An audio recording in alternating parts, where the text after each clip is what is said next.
नमस्कार. नमस्कार. जय महाराष्ट्र, जय शिवराय, जय श्रीराम. बोला ना. आज किती म्हशी दिल्या? आज एकच दिली म्हैस, 4 होत्या म्हशी, एक दिली त्यापैकी. बर, आता कोणत्या कोणत्या म्हशी आपल्याकडे शिल्लक? 3 म्हशी अवेलेबल, 1, 2 आणि 3.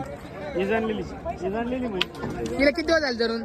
तिला 4 दिवस झालेले आहेत जणून. सध्याला ती 9 लिटर चिक देते म्हैस. बर, किंमत किती सांगली तिची? तिची किंमत सांगायला आपण 1 लाख रुपये सांगत होतो. व्यवहारात मागं पुढं करून देऊ. किती वेळ त्याची आहे म्हैस? एका 3ऱ्यांदा आहे का पगडीवर मारायचं, प्युअर नसेल ती. पलीकडची कशी आहे? एकची 8 दिवसाची भाऊ.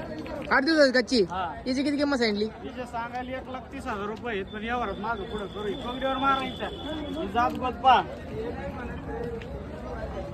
हिचं कसं आहे सांगितलं? आणि हिच्या आपण 1,25,000 रुपये सांगतो. ही पण 8 दिवसाची कच्ची, टॅग बिग केलेला आहे तिला, टॅग मारलेला. बर, शेतकरी मित्रांनो बघा. एकदम मागून ठेके दाखवा फक्त म्हशीचे, म्हणजे शेतकऱ्यांच्या लक्षात येते. तर शेतकरी मित्रांनो माल बघू शकतात. आज भाऊकडे आज विक्रीसाठी उपलब्ध आहे भाऊच्या गोट्यावरती. भाऊ, हा माल जर नाही विकला तर गोट्यावर भेटेल का आपल्याला? शेतकरी आहे ना आपल्याला शनिवार, रविवार, सोमवार, मंगळवार, बुधवार, गुरुवार, शुक्रवार पासून गुरुवार पर्यंत शेतकऱ्याचा कॉल करून आले ना, आता ह्यो माल गोठ्यावरून अवेलेबल होऊन जाईल शेतकरी बांधव. ओके.